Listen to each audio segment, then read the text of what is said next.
Bienvenidos to Despierta Boricua, Despierta Pueblo Pro Libertad's podcast on YouTube. I'm your host, Ben Ramos, the national coordinator of the Pro Libertad Freedom Campaign here in New York City. And from time to time, I'll bring you a podcast from the incredible movement to free Puerto Rico. On today's podcast, we're going to be talking about the recent anniversary, the 128th anniversary of the invasion of Puerto Rico. We're going to be talking about U.S. colonialism and all the tangible forms that's taking place right now in Puerto Rico. Puerto Rico is in crisis. In fact, Pro Libertad is putting together a forum in September titled Puerto Rico is Falling Apart, dedicated, kind of inspired by a recent article that's been written in Claridad newspaper as well as the Latino newsletter. But before we get into any forum in September, we have an amazing all-star panel today that's going to be talking to us about their perspective on what's going on the island. From the Diaspora Palante collective, we have Isabel Guzaldo and Justin. Welcome to Despierta Boricua, Isabel and Jay. Thank you, Ben. Hola, thank you.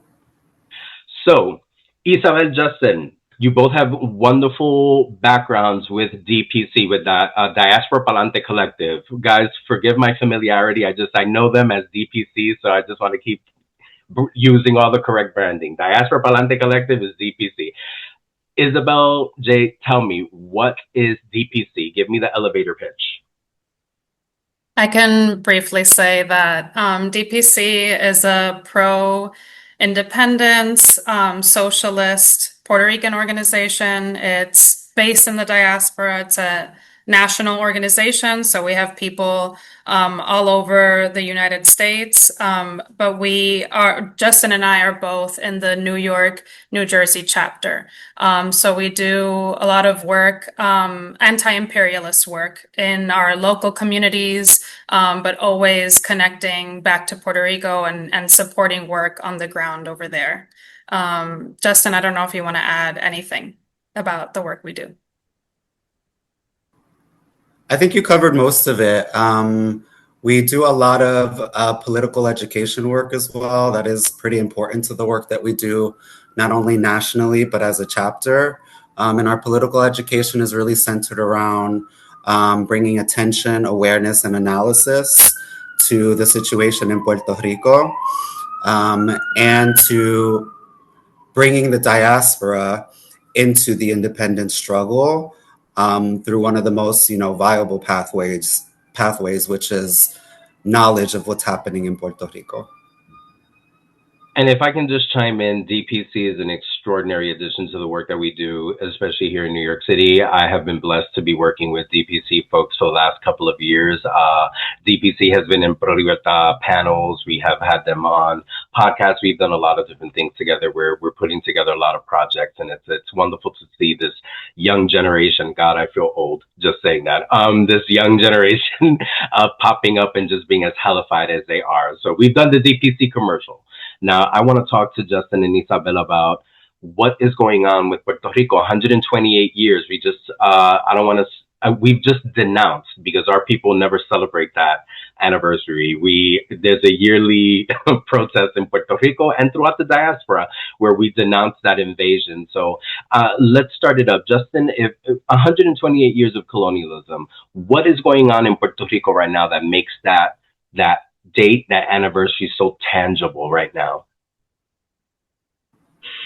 Thank you, Ben. I think to start, we're talking about a very long history. I'm going to try to be as, summary based as possible while pointing out, what's really important. But I think what's most tangible to understand about the situation now, looking at 128 years, is that it's a history of tragedy as a colony. And when we look at the dire situation in Puerto Rico across numerous fronts, it's really important to understand that none of this is by accident. Our situation is very obviously dialectic and a result of, imperialist and colonial mechanisms that have been at play from the very beginning, since 1898, when the Yankees invaded us in Guanica. So, I don't think there's much more I can say without getting into the nitty gritty. But our situation is very cyclical. It's been cycles of oppression, exploitation, and a lot of systems that have been giving Puerto Ricans a sense of hope for a future that we very much believe in, but have consistently betrayed us while benefiting a ruling class in Puerto Rico and benefiting an outside colonial power, the United States, while our people in Puerto Rico and here in the diaspora continue to suffer horrible conditions, like I said before, across numerous fronts. So what we see today is not by accident. 128 years is pretty sad to look at.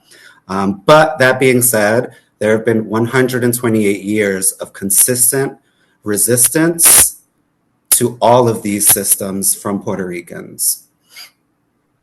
One thing Isabel? I want to add in relation to the anniversary, right? It's like thinking of, right, July 25th marks the year of invasion, and it also there are several things to remember on that date. And one of them, right, is the establishment of ELA. And I just think it's really pertinent to just remember the establishment of the Commonwealth and how that date was chosen really strategically to try to erase the harm of colonization, right? And Luis Muñoz Marín, I think, is an example of that betrayal that Justin was referring to, just because he had that socialist background, but in that moment, right, decided that full sovereignty wasn't going to be possible, that the best way, right, was to establish the Commonwealth and that form of autonomy that was going to be developed in close association to the United States. And the lie of that autonomy was almost immediately recognizable in that moment. I mean, the Puerto Ricans drafted a constitution, and that was kind of be the first move of like, this is a symbol of our autonomy. And immediately everything related to human rights to ensuring human rights that was going to be established in the Constitution was erased, right? And I think that I think people really did buy the promise of autonomy that ELA was selling. But I think that another anniversary, right, to keep in mind, especially this summer, is the 10-year anniversary of PROMESA. And the establishment of the Fiscal Oversight and Management Board. And when that happened 10 years ago, I think any amount of belief that people still had in the Commonwealth, I think, died that day, right? And literally in the newspaper, there were groups that published an esquela, like an announcement of the death of ELA during that time, because it really sealed the nail on the coffin, right? Like, Puerto Rico is not, the Commonwealth is just another way of saying colony. And so, bringing it to nowadays, to what's happening right now in Puerto Rico, we're seeing the effects, what has happened in Puerto Rico after these 10 years of PROMESA, coming to a head with this water crisis. And so, I just think that this is a really pertinent moment to be thinking about how a dependency economy has shaped all this history in Puerto Rico, and is now leading to this austerity, and has now developed into this austerity regime that is only increasing crisis, a manufactured crisis for Puerto Ricans. And it's been such a tangible, again, that's my favorite phrase, this tangible viewing of what colonialism is, because, La Junta, the Fiscal Control Board, has been established and has more power than any of the elected officials in Puerto Rico. So you live on an island, you vote, you believe that these political leaders are your leaders, but a U.S. government created a board that has more power than your governor and the Senate and all of that combined. And a control board that initially, I don't know so much now because the control board goes through so many evolutions, that originally it was comprised of people, of organizations and individuals that created the debt crisis in Puerto Rico. Just folks, 10 seconds, this board was created to pay back all the loans and the debt that Puerto Rico apparently had amassed. This horrific debt that, if we were our own sovereign country, this type of debt could be forgiven. It could be pushed aside. It would be seen as odious, but it's not odious because we're a colony. So a management board was created to deal with that debt, mostly populated by people who created the debt. So it was a bunch of people trying to figure out a way to pay themselves off of Puerto Rican taxes. So I'm glad you brought up like La Junta and what's going on with the water crisis right now. And it's had so many other forms and manifestations. Justin, Isabel, tell us a little bit more, like this 10 years of PROMESA, what has been happening? There's been so much instability in all sectors. What do you guys talk about when you're asked about what does it look like? What does it look like for you?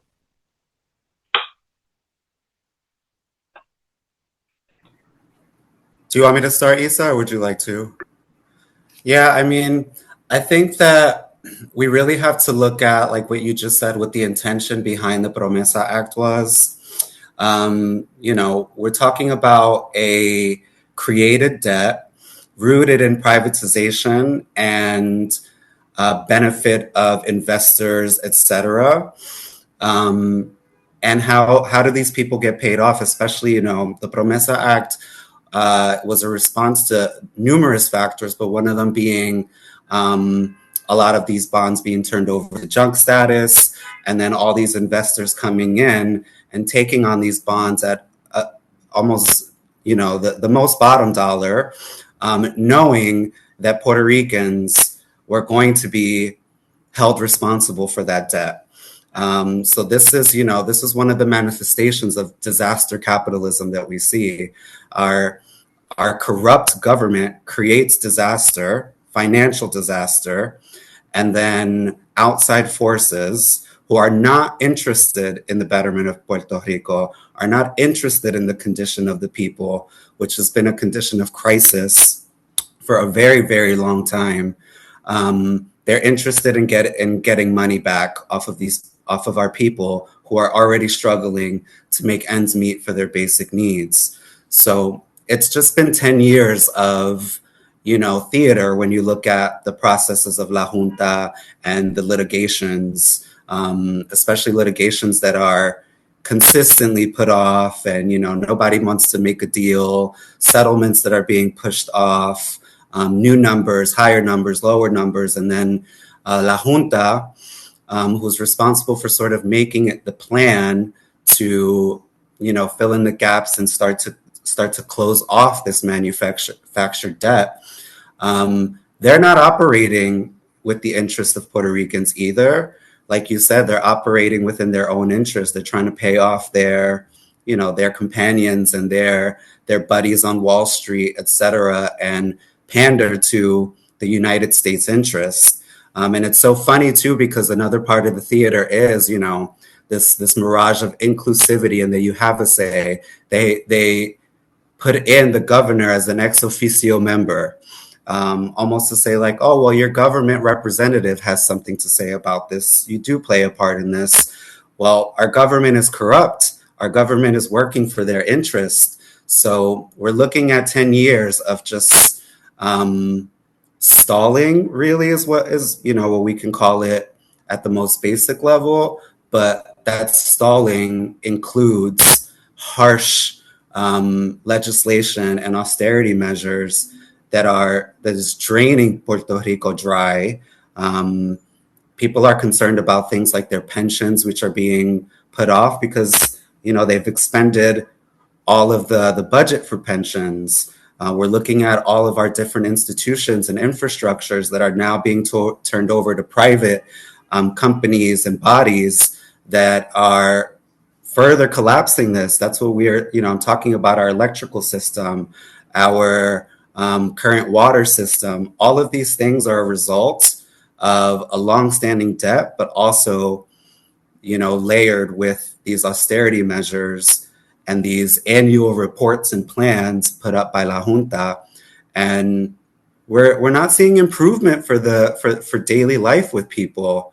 And it's a horrendous situation. I mean, I think the most recent, there was another court hearing where they just recently put off another settlement, but we're talking about a debt that is fraudulent.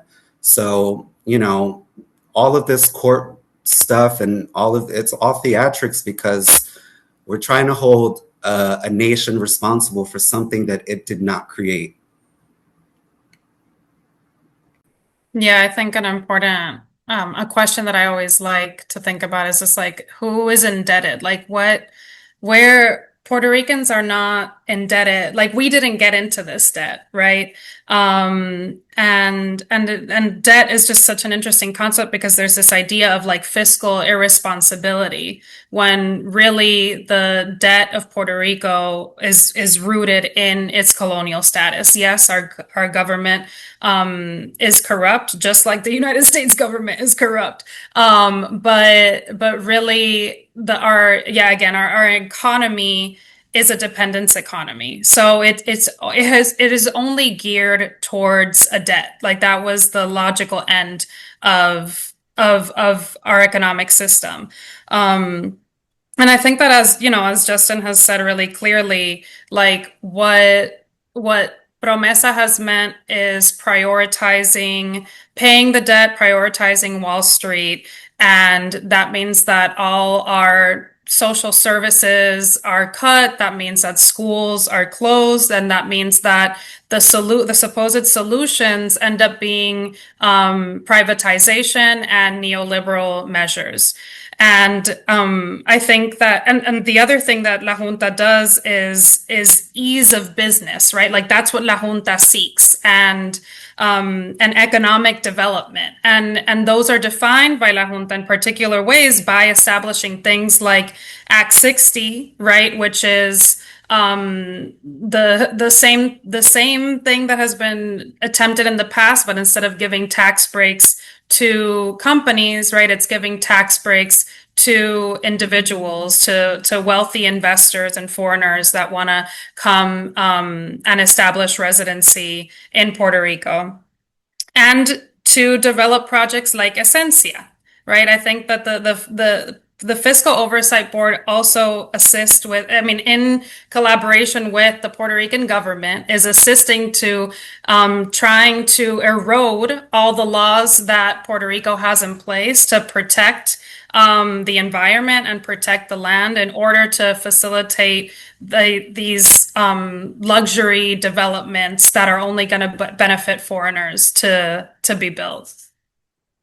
And it's again, the legacy of PROMESA, the legacy of La Junta is militarization, it's been gentrification, it has been the eradication of social services, privatization. I mean, everything that has been said. I mean, Puerto Rico is in a crisis that we have not seen this level of crisis. Let's be very real. Puerto Rico has had the militarization, the privatization, gentrification for decades, but this is next level. This is a level that is unprecedented, in my own opinion. And I say that from, not being a historian like you, Isabel, or someone who's, studied Puerto Rican history on a really academic level. But I mean, just again, looking and just jumping on what I said with militarization. What's DPC's stance on this militarization? Because just the fact that in Puerto Rican media, they are selling people to get into the army as the way you're going to be able to have a future on this island. And not, people are not necessarily always thinking, well, why is that the only way I can have a future in my own home? Those Boricuas that are able to stay, because we've also seen the mass migration increase to levels that are also kind of insane. But what's DPC's perspective on all of this militarization, especially what's happening in that militarization in comparison and in conjunction what's happening in the region? I want to start by just saying, by connecting the militarization to La Junta. The one way that militarization takes place is by selling it to the population as good for the economy, right? This is going to incentivize the economy. This is going to develop infrastructure. I even heard Puerto Ricans saying this, like, oh, it's good because around the bases they'll like fix the roads and stuff, and it'll create jobs, right? But I think we can look to people in Vieques as examples of how that does not happen. All the money actually ends up only benefiting private enterprises that are within the bubble of the military base. And in Vieques, I think only 30 over all the years that the military was there, only like 35 Viequenses were employed that whole time. They do not employ locals. So just that's really important to have really clear.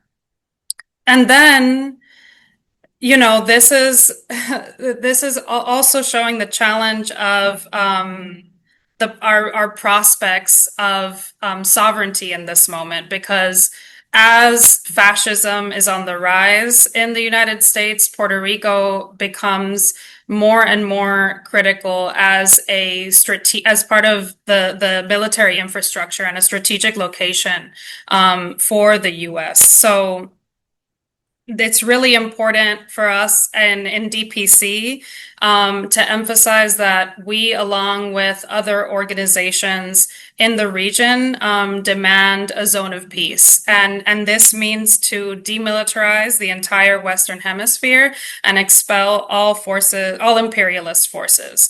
And for the case of Puerto Rico in particular, that means understanding how Puerto Rico is conscripted into the U.S.'s reign of terror in the whole region, and how in order to demilitarize Puerto Rico, we need to demand the sovereignty of Puerto Rico in order to expel all of U.S. forces, and also to end economic coercion, right? That means that that so much of Puerto Rico's economy is going to be into feeding the military apparatus, and again, not into helping the local population of Puerto Rico.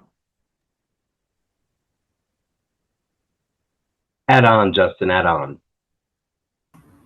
Yeah, I mean, I think I can kind of touch on, what this militarization means in terms of recognizing what it has meant in the past. And my comrade brought up Vieques especially, which is critical in our history and in understanding militarization in Puerto Rico now, because we really, really have to do a lot of important work, carrying the work and helping not just Puerto Ricans, but specifically Puerto Ricans in our movement, to move past the myth and the lies that enlisting in the military, promote.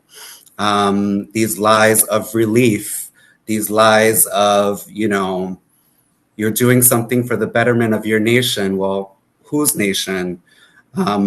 This has been something that has been a part of the colonial strategy for a long time. In fact, I think it was one of the components, I believe, Isa, you might have to correct me, of the Jones Act when they started to grant citizenship to Puerto Ricans in the United States in exchange for military bodies. We have to be clear about what it is our people are being asked to or forced to sign up for, especially when we look at one point, like we are not, in their eyes, we are not worthy of autonomy and independence and sovereignty, but we are very worthy of dying for their imperial cause.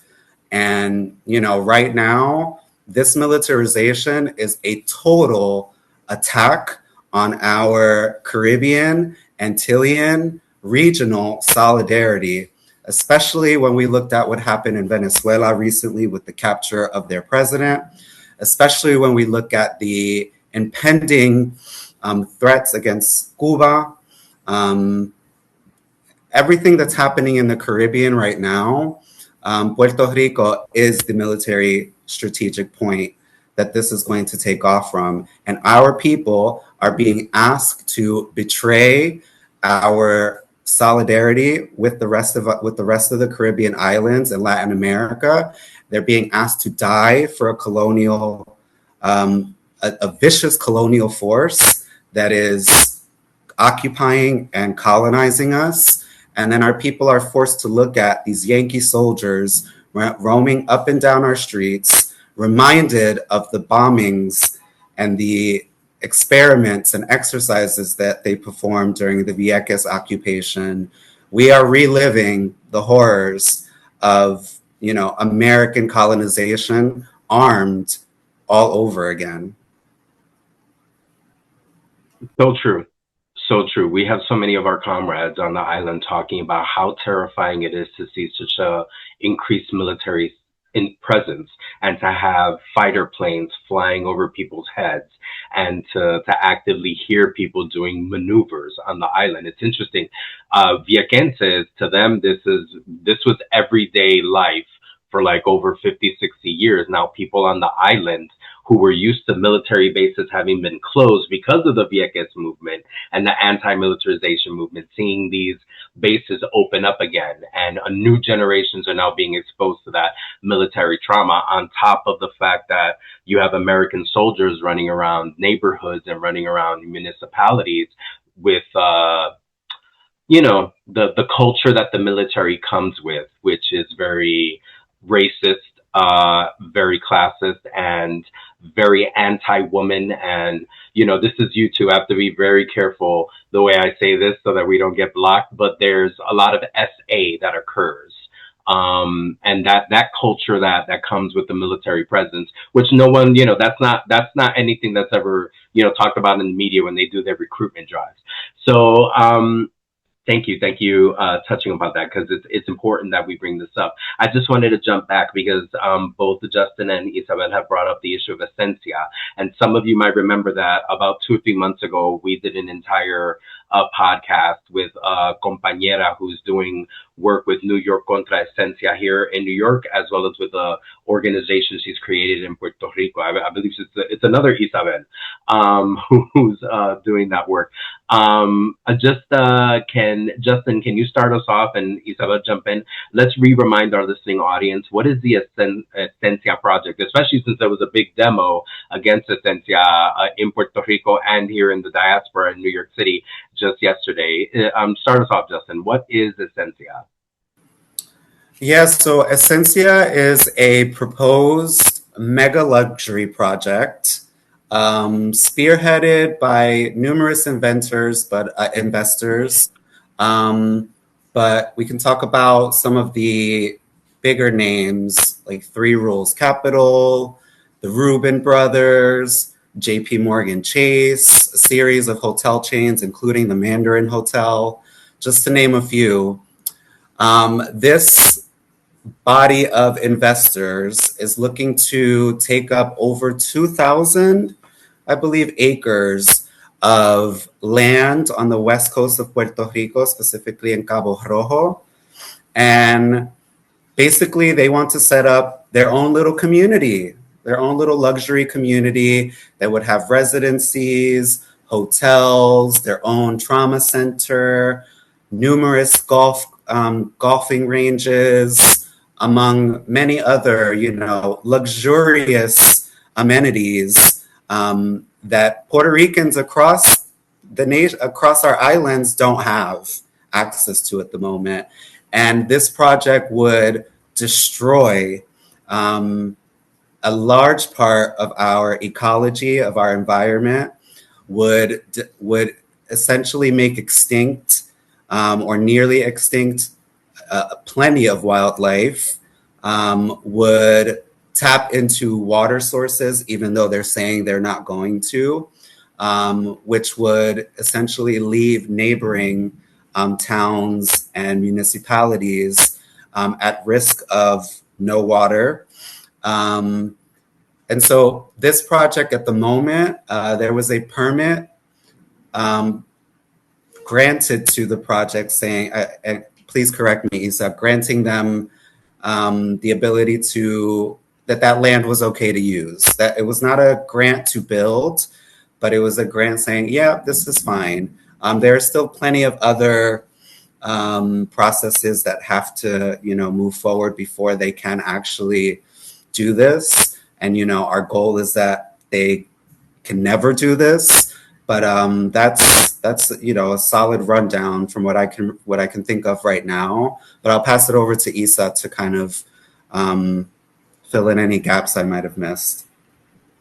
You covered it. I just want to emphasize your last point, which is, yeah, they got a location permit, a land permit, but this does not mean that construction is about to start by any means. So I think that, there is very much still time to fight, and we will be fighting against this project. I hope not even a single brick or a single stone is set for Assencia.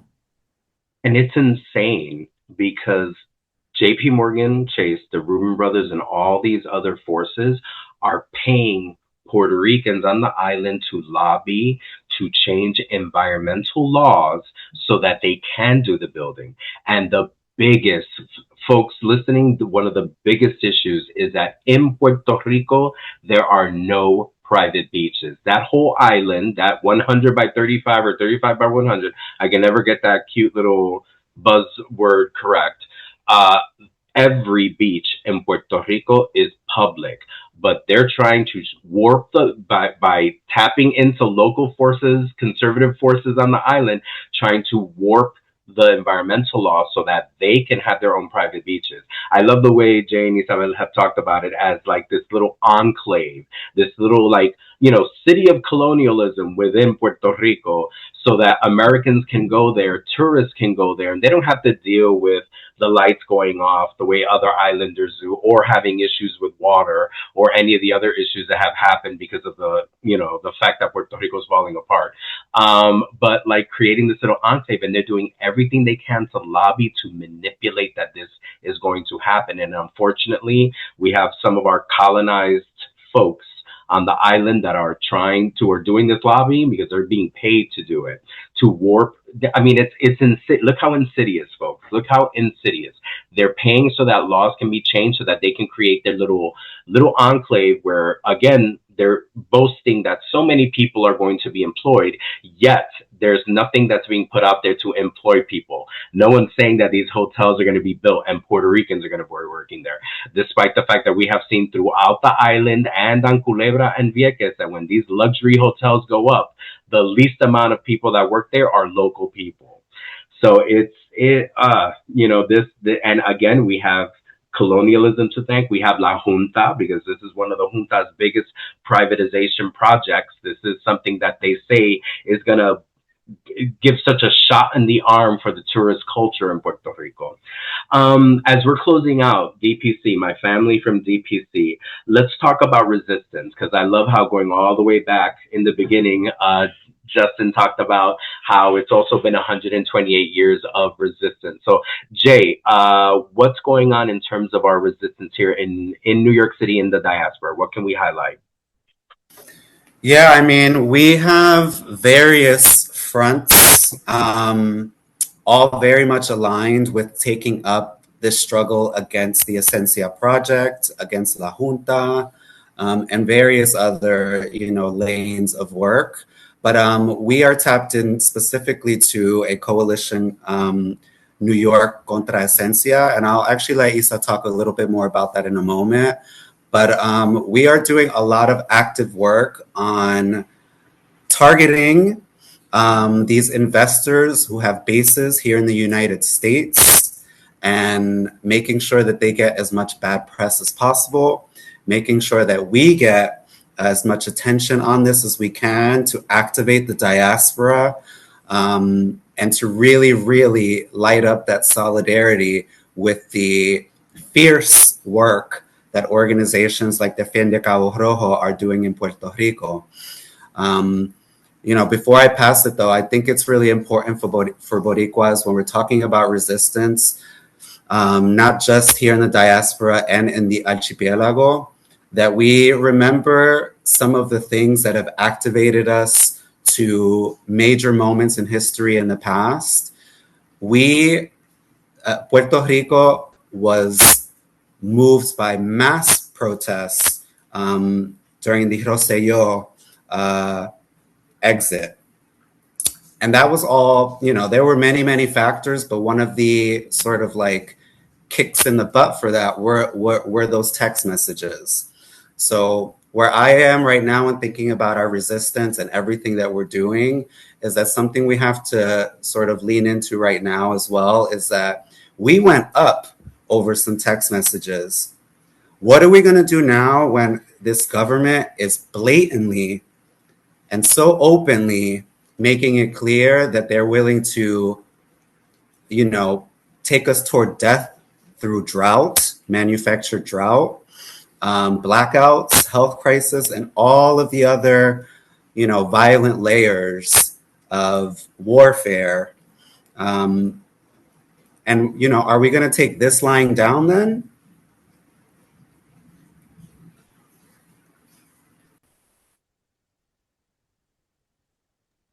Yeah, I can add about New York contra Assencia. So we're a group of organizations that is based in New York that have been doing, like Justin mentioned, like direct action against all the different investors that are related to Assencia, that many of whom have headquarters and lots of properties here in New York. And we are also doing political education events in our own communities to try to let Boricuas know about what's happening with Assencia, because a lot of people just don't know about the project. So I really do encourage people to look us up on Instagram, New York contra Assencia. And the other work that we do in DPC is around militarization and around the Zone of Peace campaign. And for that, zoneofpeace.org is a great place to find more information. I'll only add that right now there's this manufactured water crisis happening in Puerto Rico. And so I think that in this moment, we'll be doing a lot of mobilizations around that. Water rationing is happening this Friday. It's gonna be 40, people are gonna have 48 hours with water, 48 hours without. The implications of this, like the ripple effects, are, that pun not intended, are huge, just in terms of like kids' schools are gonna close for the times that they don't have water. So parents are gonna have to figure out what to do during that time, for example. And so many people are, the Puerto Rico has a huge elderly population, and how are the elderly gonna get access to water? They're gonna depend on their caretakers, so it's, not that water rationing is a very serious thing. And so we're all going to have to, meanwhile, the military is being built up, military bases take up a lot of water, and laws are being bent so that Assencia and other luxury developments can be built that also suck up all the water from locals in Puerto Rico. So it doesn't, the things do not add up, do not make sense. And it's really important to understand, because the New York Times and different places are going to be putting out articles about how this is such a tragedy, that it's about the drought. It's not. Everything goes back to PROMESA and to the colonial status. The fact that Puerto Ricans do not have water has to do with the lack of investment in the infrastructure, right, to fix the pipeline, why the money has not been invested into Puerto Rican infrastructure. That's connected back to the debt. And the reservoirs that are what we depend on now that this drought is happening also have not been maintained. That's also an infrastructural issue, because those reservoirs have sediment that accumulates, and they have to be dredged regularly. So Puerto Rico, between all those things, are losing, I think, around 60% of the water, like 60% of water is being lost. So it's, yeah, This isn't, again, a natural catastrophe of drought. Yes, climate change is a thing, and that is also, I should say, that is a factor that's important, but we have to understand just how much has to do with money not being invested in just people having access to basic necessities. So we need to be out in the streets mobilizing around that.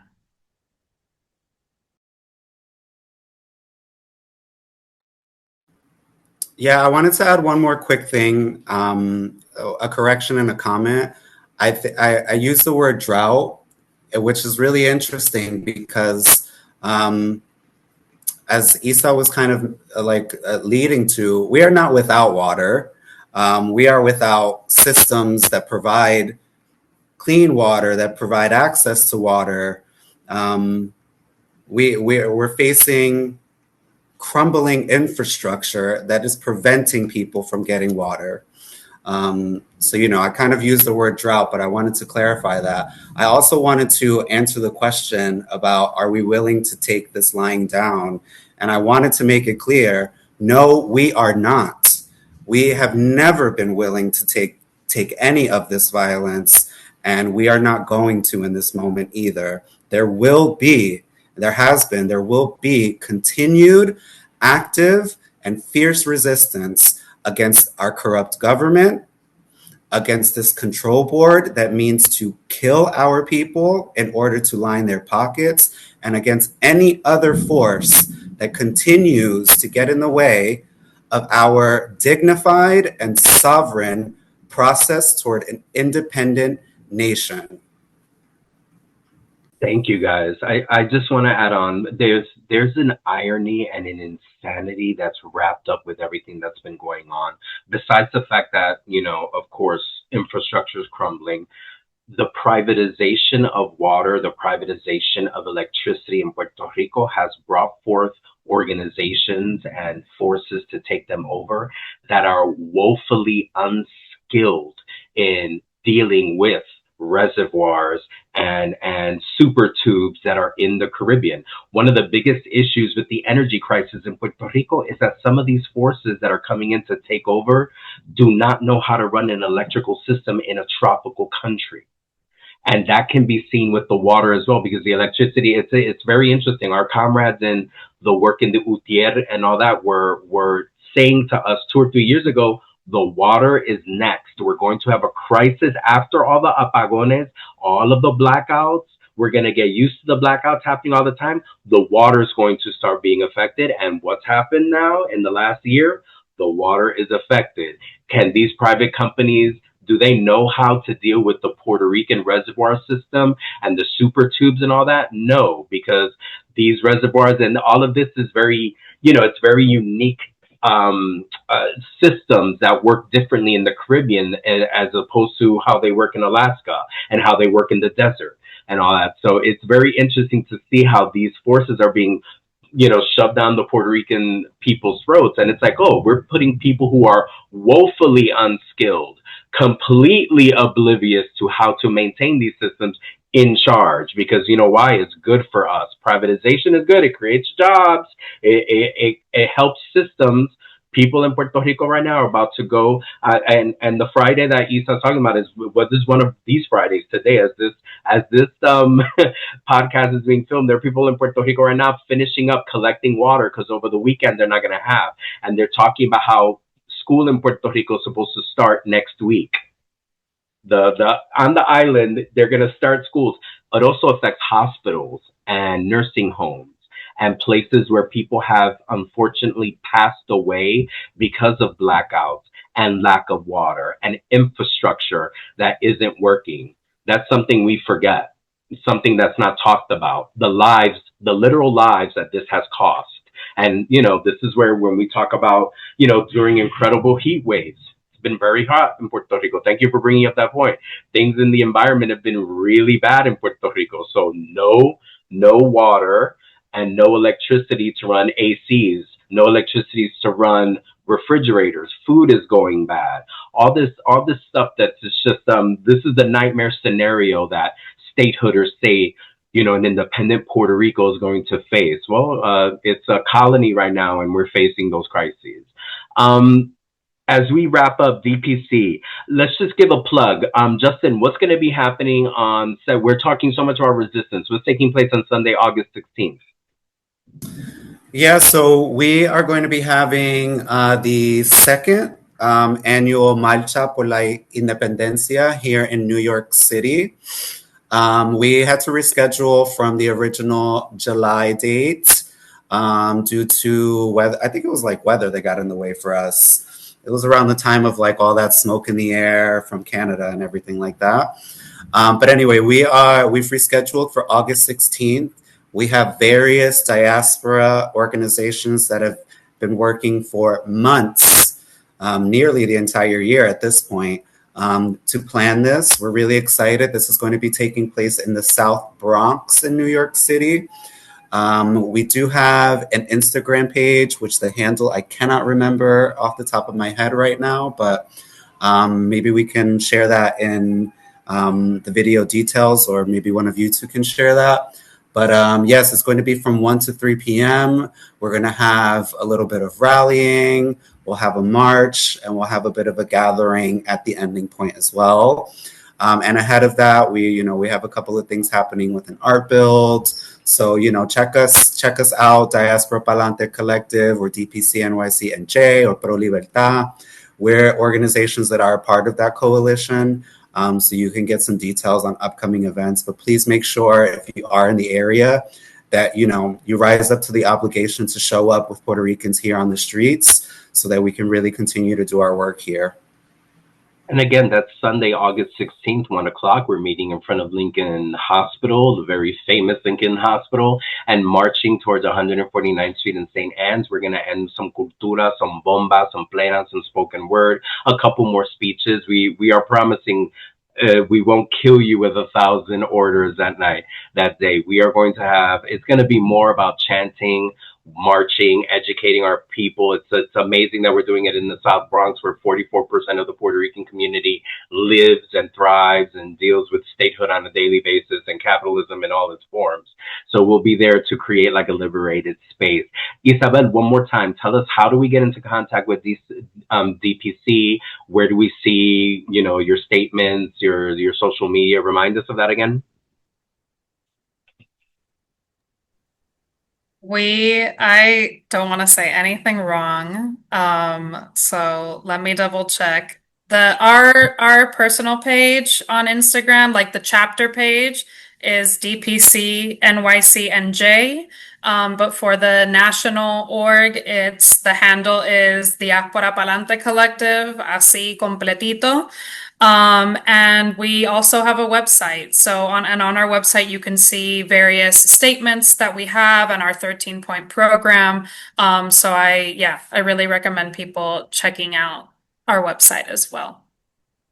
All right, Pro Libertad Familia, thank you so much for listening to us today. Thank you for being with us, and thank you especially to Isabel and Justin from Diaspora Palante Collective for joining with us today. This is one of our first interviews where we talk to an organization about their perspectives on what's going on, and actually it would probably be one of a series. A lot of the issues that we talked about today are going to be kind of future podcasts, but I will say, just to plug our podcast, if you look at a couple of videos ago, we did that wonderful podcast with another Isabel, with New York Contra Assencia, which was an amazing primer.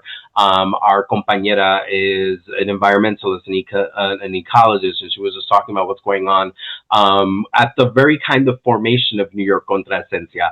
So she'll be talking, she has a wonderful perspective and a history on what's going on the island with Assencia. So if you need a little bit more Assencia info, go back a couple of podcast videos and you'll be able to listen to that great one. So as per usual, folks, we'll do the YouTube commercial. If you like today's podcast, just don't like it, share it. Subscribe to the channel so that and click the notification bell so that you know when we post. I wish I could say I post monthly, that I was a disciplined podcaster, but I'm able to do it when I'm able to do it. So just, join the channel and you'll get a notification and you'll get to hear the brilliance from the Puerto Rican diaspora. As per usual, como siempre, thank you very much, and que viva Puerto Rico libre.